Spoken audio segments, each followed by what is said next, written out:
भगवान की भक्ति। और वो उदय आया, आपने बांधा, तो बांधा किससे? भिलाई वाले भैया जी, आज तो हाँ इंद्रों की सभा में है, हाँ 6 करके। तो आपने जो पुण्य बांधा है वो अपने ही परिणामों से बांधा, किसी दूसरे ने आपका पुण्य नहीं बनाया, किसी दूसरे ने आपका पाप नहीं बनाया। अध्यक्ष जी,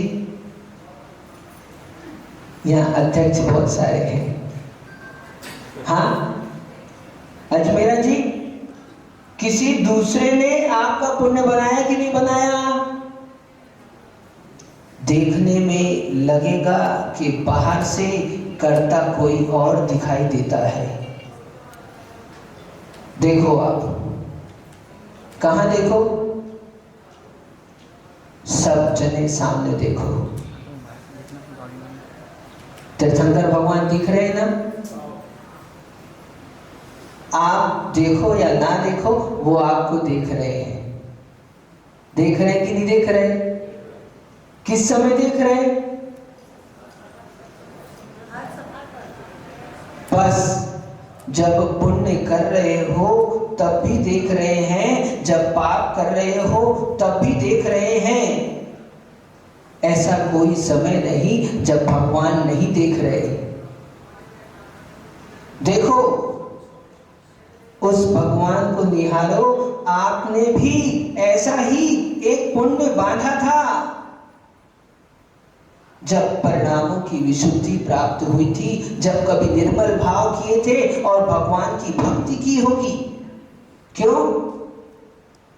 पुण्य तो कई जगह बंधते हैं, लेकिन पुण्यादि बंधु पुण्य यदि बंधते हैं तो भगवान जिनेंद्र की भक्ति, देव शास्त्र गुरु की आराधना के अवसर पर ही बंधते हैं। तो आज यदि पुण्य का उदय आया है तो निश्चित मान के चलना, आप कभी कहीं पूर्व भाव में भगवान की भक्ति आराधना कर रहे होंगे और तब बांधा हुआ पुण्य आज उदय में आया आपके। और आज फिर पुनः अब जब सब यहाँ पर बैठे हैं तो फिर से अपने भावों की विशुद्धि को बढ़ाना। क्यों? क्योंकि पुण्य के उदय में फिर से पुण्य करना ये महापुण्य का क्या अवसर है। एक पुण्य होता है उदय रूप और एक पुण्य होता है भोग रूप, एक पुण्य होता है बंध रूप। जो आपको धन वैभव संपत्ति मिली, आज ये मनुष्य पर्याय मिली, ये सब पुण्य का उदय है। लेकिन इस पुण्य के उदय में ही व्यक्ति चाहे तो पाप कर ले और इस पुण्य के उदय में ही व्यक्ति चाहे तो पुण्य कर ले पुनः। ब्रिगेड जी, दोनों भी कर सकता है, दोनों भी कर सकता है। वो राजा, कौन? वो राजा। राजा होना इसका मतलब पुण्य का उदय है। पुण्य के उदय में राज्य को प्राप्त करने के पश्चात वो शिकार में मस्त हो गया, पंचेंद्रिय जीवों के घात में लिप्त हो गया। और राजा की रानी, राजा होना पुण्य का उदय है कि नहीं है? क्यों इंद्र, बोलो, इंद्र होना पुण्य का उदय है कि नहीं है? और इंद्राणी होना वो भी पुण्य का उदय है। और कई बार तो इंद्र से ज्यादा तो इंद्राणी का पुण्य हो करता है। क्यों? क्योंकि सौधर इंद्र का स्थिति अधिक होती है और उस सौधर इंद्र के काल में, यानी एक सौधर इंद्र की 40 नील इंद्राणियां मोक्ष चली जाती है, फिर उसके नंबर आता है। तो उससे भी ज्यादा, इंद्र से ज्यादा तो पुण्य इंद्राणी का हुआ। ठीक? तो मैं कह रहा हूं राजा होना पुण्य है कि नहीं है?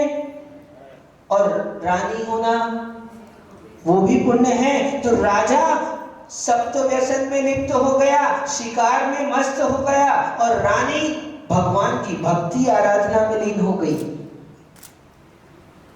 जब दोनों एक स्थान पर होते तो रानी उसको समझाने का प्रयास करती कि तुम शिकार मत करो, नरकों से बचना है तो इस सप्त व्यसन से बच जाओ। बहुत उपदेश दिया उसने, बहुत समझाया, लेकिन माना नहीं। और एक दिन शिकार करने के लिए पहुंचा जंगल अपने साथियों के साथ, तो एक भी प्राणी उसको प्राप्त नहीं हुए। और अचानक उसकी नजर पड़ गई किस पर? उस जंगल में बैठे एक मुनिराज के ऊपर नजर पड़ गई। मुनिराज तो अपने ध्यान मुद्रा में थे, ध्यान में लीन थे, अपनी आत्मा का चिंतन कर रहे थे। इन संसार के भोगों से विरक्त होकर केवल निज ध्रुव भगवान आत्मा की ओर दृष्टि लगाए हुए थे। और ऐसी अवस्था में उस क्रूर राजा ने महाराज के ऊपर उपसर्ग कर दिया। क्या किया? अपने साथियों के साथ में महाराज के ऊपर उपसर्ग कर दिया। महाराज शिकार नहीं मिलने के कारण से उसको लगा इनके कारण आज मुझे एक भी प्राणी का लाभ नहीं हुआ, मुझे शिकार की प्राप्ति नहीं हुई। तो इसलिए उसने क्रोध में आकर जब महाराज पर उपसर्ग कर दिया तो महाराज कायोत्सर्ग मुद्रा में बैठे रहे और महाराज का शरीर लहूलुहान हो गया। और उसके साथ में अभ्यभिया सभी लोगों ने, उसके साथियों ने अनुमोदना कर दी। अब आज संभल कर सुनना,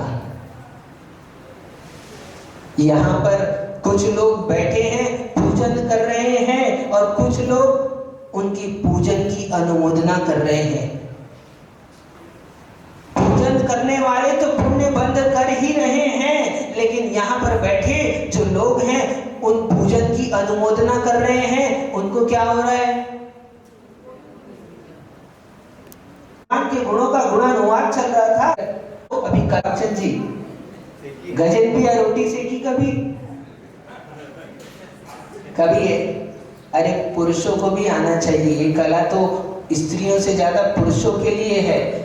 हाँ, जितना अच्छा पुरुष भोजन बना सकते हैं उतनी अच्छी भोजन महिलाएं नहीं बना सकती। हाँ यहाँ तो है ही पुरुष। ये लोग जहाँ बहुत इनको भोजन पसंद आता है और जहाँ पर ये लोग जाते हैं वहां पर भी महिलाएं नहीं बनाती, वहां पर भी पुरुष ही भोजन बनाता है। क्या? तो बात भोजन की नहीं, इन सबको भोजन की याद आ गई। भोजन की व्यवस्था तो है, लेकिन सुनो बात काम की। क्या कह रहा था मैं? रोटी सेकी कि नहीं गजन भैया? रोटी कहाँ पर सिकती है? अंशुल बोलो जल्दी से। तवे पर सिकती है, पक्का? घबरा रहे, कभी सेका नहीं है इसको, है ना? अरे देखी तो है। तो रोटी कहाँ पर सिकती है महेंद्र भैया? तवे पर सिकती है। और अखिलेश भैया रोटी कहाँ पर जलती है? अशोक भैया बोलो कहाँ जलती है? जहां पर सिकती है वहीं पर जलती है। थोड़ी देर रखी जाती है, सावधानी से रखी जाती है तो सिक जाती है, और यदि असावधानी की जाती है पंडित जी तो जल जाती है। जहां पर सिकती है वहीं पर जलती है। यदि रखोगे नहीं तो कोई सोचे कि भैया जल जाती है तो अपन एक काम करते हैं, रखो ही मत।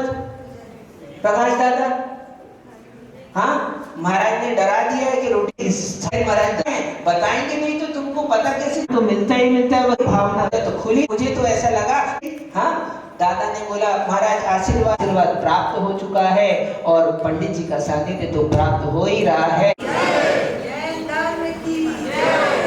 पूज्य महाराज जी के